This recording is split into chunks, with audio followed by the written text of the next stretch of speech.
What's up? We are here in Maple Lodge Farms. This is the largest slaughterhouse in North America, and I'm here with Daniel and Amelia, and I knew that. That's all right. And what we're gonna do is talk a little bit about what this slaughterhouse is, what they do here, who are the chickens that come here, and so on and so forth. So, can you tell me a little bit about what this place is? Sure. So, like Ryuji said, this is Maple Lodge Farms. They kill 500,000 chickens a day. They do both egg layers and broilers. So those are the 1 to 2 year old egg layers, and the broilers are 38 to 42 days old. What is it? This is considered the largest chicken slaughterhouse in North America, but we've been looking into the numbers lately, and it could also possibly be the world's largest by volume, so 500,000 per day. Absolutely, and so we come out here twice a week at least, and we have vigils where we stop the trucks so that we can bear witness to the conditions that the animals are in, as well as spend time with the animals themselves, because oftentimes this is actually the first time they're even outside in the world. And so if the sun is shining, we give them that 2 minutes to actually feel the sun for the first time in their life. As well as, like I said, document the conditions. Yeah, so tell me, what are the conditions like? What do the animals look like when they come here? It's pretty awful. It's pretty horrific. Let's break it down to the broilers and the egg-laying hens. So the broilers, their bodies are really, really large because obviously they've been pumped full of antibiotics and bred strategically in order to be the largest. Sorry, I thought I saw a truck. So a truck might come by. If a truck comes by, yeah, that's why I'm looking that way. I'm not distracted. Well, I am, but for a good cause. Yeah. But yeah, so oftentimes they actually can't lift their bodies off the grounds because they're so massive. So their entire bellies are totally bare. It's all skin. The feathers don't grow. Their beaks are almost always clipped. Sometimes they even have a broken jaw because they've just been manhandled and crushed into small places for their entire life.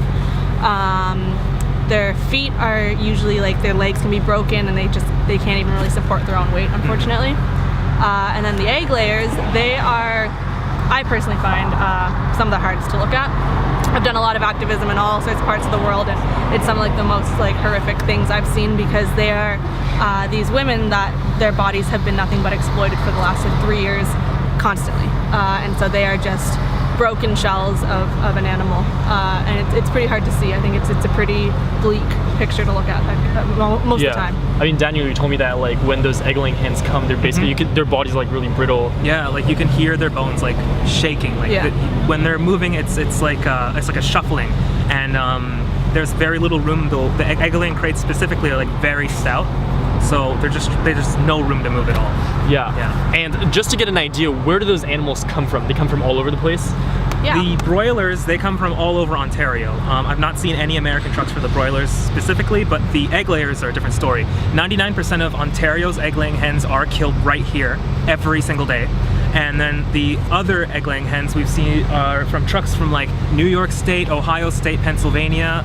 We haven't seen any other places, but they all come here. Ones, yeah. They all come here, and the thing about the transporting the egg-laying hens is that they have 36 hours within Canada to come here. So from the border to here, they have 36 hours, and nothing that happens in America is counted whatsoever. So the time refreshes. So especially when the American trucks come here, those hens are in terrible condition. Yeah. Most of them are dead at that point. Yeah.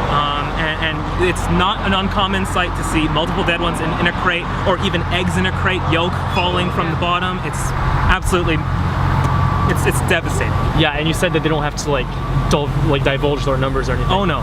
No. We try so hard to find the numbers, the spreadsheets for the agricultural spreadsheets for Ontario. The broiler chickens, you can find enough information about them, so you can find that's somewhat credible. It's 3 million per week is about the numbers that we see on those spreadsheets, but for the mature chickens, absolutely not. Yeah, right. Nothing exists. And so just to go back a little bit, when you were talking about the broiler chickens, for the majority of the broiler chickens in Ontario are slaughtered here, that means basically that when someone in Ontario eats a chicken, most likely it was killed here. Oh yeah. He or she was killed here. For sure. For sure. And if someone buys eggs or anything with eggs in it, that chicken also went here. Those chickens most likely definitely came here. Right. The industry considers the egg layers as a byproduct. They don't. So Maple Lodge actually doesn't charge the farms or anything to kill those birds. It's just it's a waste product, really. And so they are just brought here, and Maple Lodge profits from them essentially because the farmers can't do anything else with their bodies anymore. And so that's why there aren't any like regulations or rules around how they need to be kept or treated or cared for. It's because the industry doesn't care about them. Right, and like all the animals, they're basically their property. Yeah, they're just a number. They're just a number. Right. So, yeah, that's crazy. And so, what I wanted to ask you is, how do you think this compares? Because like, you know, what I want to do in this video probably is show some of like what that actually looks like. Maybe I can get some footage from you guys of what the inside of the trucks look like. Yeah, so we that should people be able to stop a truck tonight too. Right, and so like, I'll definitely film that. Yeah.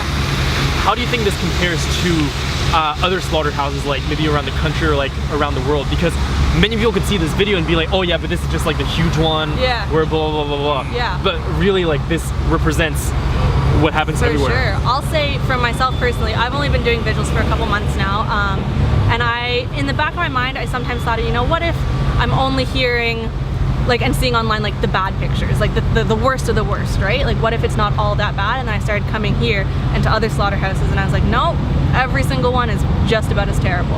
And so I think that people should be aware of the fact that it's not just like an isolated incident at one farm. Like this is just one plant in Canada, in Ontario. Like that's all it is. There are thousands of these around the world, and they're all just as horrific. Yeah, and you said you come here twice a week, right? Yeah, we come at least twice a week. And twice a week, I'm guessing that every single time you come here is the same horrible story every For single sure. time. You think that you see like the worst truck ever, the worst of the worst, and the next truck comes and it's just as bad or worse. Like there's no rhyme or reason. Like it's just constantly awful. Yeah, what's been your experience? Have you been to like a lot of different slaughterhouses? I've not been to many chicken slaughterhouses. However, last week I just went to London Chicken Say for the first time. So that's like further down in Ontario, and we stopped 2 trucks there, and they were almost the exact same condition. So honestly, like no matter where you go, a chicken slaughterhouse looks exactly the same. Yeah. Yeah, and I also know that some of my friends who are here like have gone, because there are other chicken vigils like around here as well, right? Definitely. There's Milton and there's Toronto. Right, and those, because I've seen videos from those and they're pretty bad. So you've probably seen the videos. Yep. How do they compare to like here, even though they're smaller slaughterhouses? Exactly the same. Exactly. Yeah, and I think like this is really what we want to get at, because even though, you know, it's easy to look at like you said, animal cruelty and think it's like an isolated incident, or you look at like a big farm like this and you're like, oh, this is just the bad stuff. Yeah, the worst of the worst. It's not. In reality, it's all the same. Yeah. Because all these industries, no matter what it is, Right. it's always a profit-driven industry. Yeah. So as far as they're concerned, they're making a profit. Yeah, that's all so it's they care not about. profitable for them. Do you know if like this slaughterhouse in particular carries any labels? Maybe like they're humane or like. They do halal. Yeah. They everything that they kill in here is technically halal. For the chickens, this is halal. Yeah. And tell me what that equates to. What happens here? Essentially, it's a recording of a I'm not sure the correct term. A Muslim prayer, I suppose. Yeah, like a Muslim prayer. I know it's not a priest, but like a person from the Imam, I think it is, yeah, maybe a person from the religion. It's just a recording that plays on repeat while the chickens are being slaughtered. Okay. Because and technically, like I think their throats have to be slit. And so all the birds in here have the prayer playing and their throats slit in the same way, so that some are packaged as halal, other are just packaged as normal regular meat that we all eat. But it's not actually a person, like they don't actually have a priest in there who's like caring and like, you know, sending positivity and thoughts and prayers to those animals. It's literally just a recording that plays 24/7. And that's essentially the case for any sort of like halal or kosher slaughterhouse. It's honestly just recordings. Right. Yeah. And you told me earlier that before they get their throat slit, they get electrocuted. Yeah, they go through like electrocuted water. So the broilers specifically, they go through like a high voltage one, so it like stuns them, and then it's onto like a hanging sort of machine device, and then someone slits their throats, or a machine slits it. I'm actually not sure about that. However, there is footage on the Mercy for Animals investigation, the first one specifically. That was maplelodgeharms.ca, and that's pretty much Mercy for Animals. They did that. Yeah, and then you said for the egg-laying hens, they also get electrocuted before. Yeah, but it's a different like process. It's like a lower voltage, because if it was the same voltage, they would literally explode. Right. Yeah. And so in practice, does it actually knock them out? I think the statistic is something like 80% of them actually get knocked out, because a lot of the birds are of course moving around because they're still alive, and so they miss that electrocution, and then they just bleed to death with their throats are slit. Yeah. Right. And just with the process that maybe kind of knocks out 80%, works, yeah. and with a recording, you can put a label on it that says halal. That says halal, and you'll even see as we're out here, a lot of the trucks drive by. It's a big green truck and it says halal meat, you know. that whole thing, and it's a huge truck and it gets piled out. Yeah, which is crazy because one thing I always ask people when I talk about this in outreach specifically is I ask them, do you think that the labels are to protect the actual animals, Yeah. or are they to protect our conscience? Yeah. Because when you have halal on And a the package, industry. it's The so conscience of the exactly industry. because it's so easy to paint a whole picture of what that looks like. Because you're like, oh, it says halal, it must be so beautiful. Yeah, and but then that's you look better. at practice. It's all in the same place, guys. It's It's all in literally the same thing, place. different Yeah, flavor. and so is that the requirement for like the legal Yeah. requirement for halal is what a recording? Yeah, well, you need to have like a mom or whoever that person is. The prayer is basically what is like being said. So as long as that prayer is there, that's all that matters. Right, and so, because I'm pretty sure it's different in the United States, we have the Humane Slaughter Act, which Yeah. actually doesn't even apply to birds. Right. It's like irrelevant here, basically. So, but is there like some sort of Humane Slaughter Act equivalent in Canada that maybe applies to birds? That's why they're halal, or? Not that I'm aware of. No. Okay, so do you even know like who made up these guidelines? I think it's like.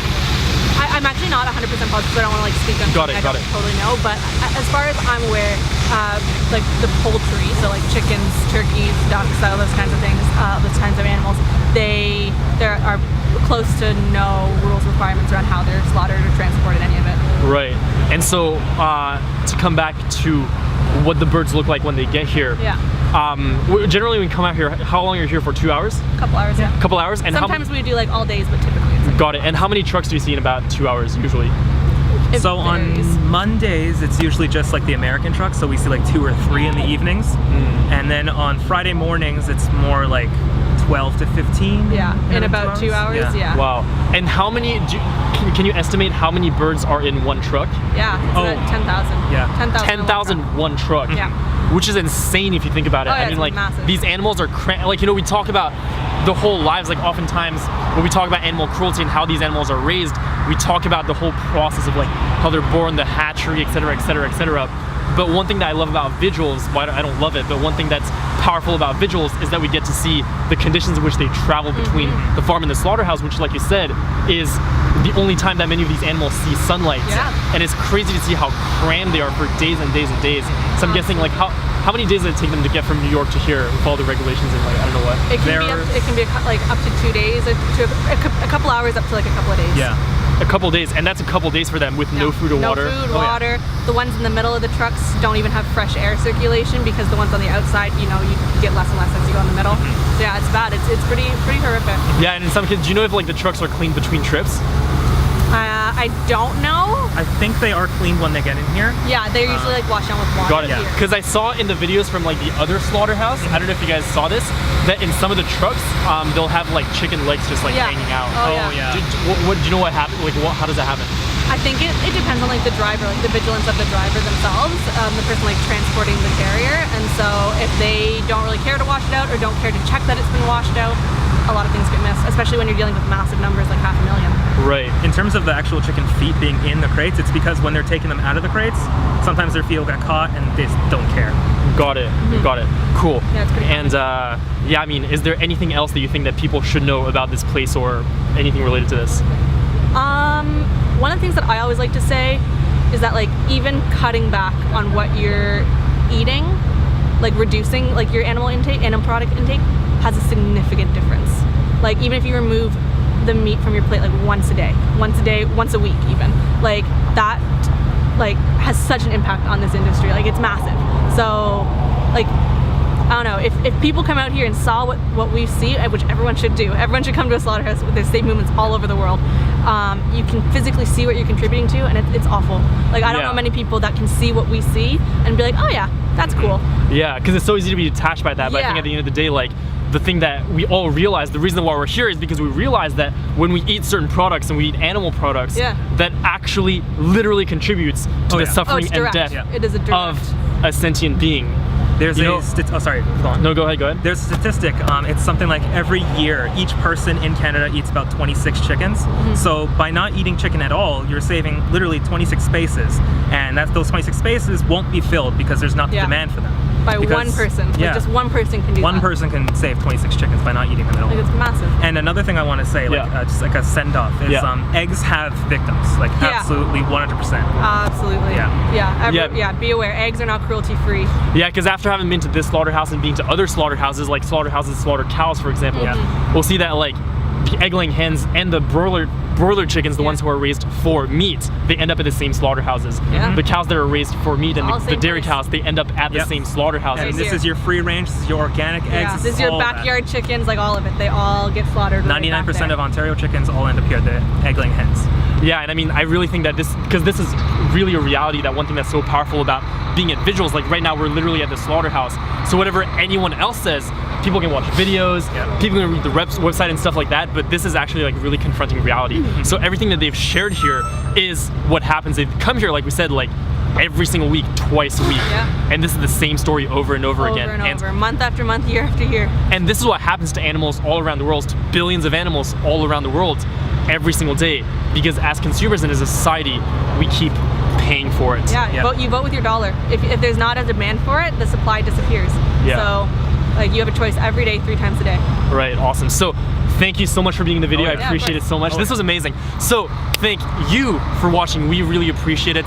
This was a little cap up summary of what this place is about and ultimately what all slaughterhouses are about. So hope you enjoyed this video. Hope you learned something. Hope you make choices in life that don't contribute to this, and peace.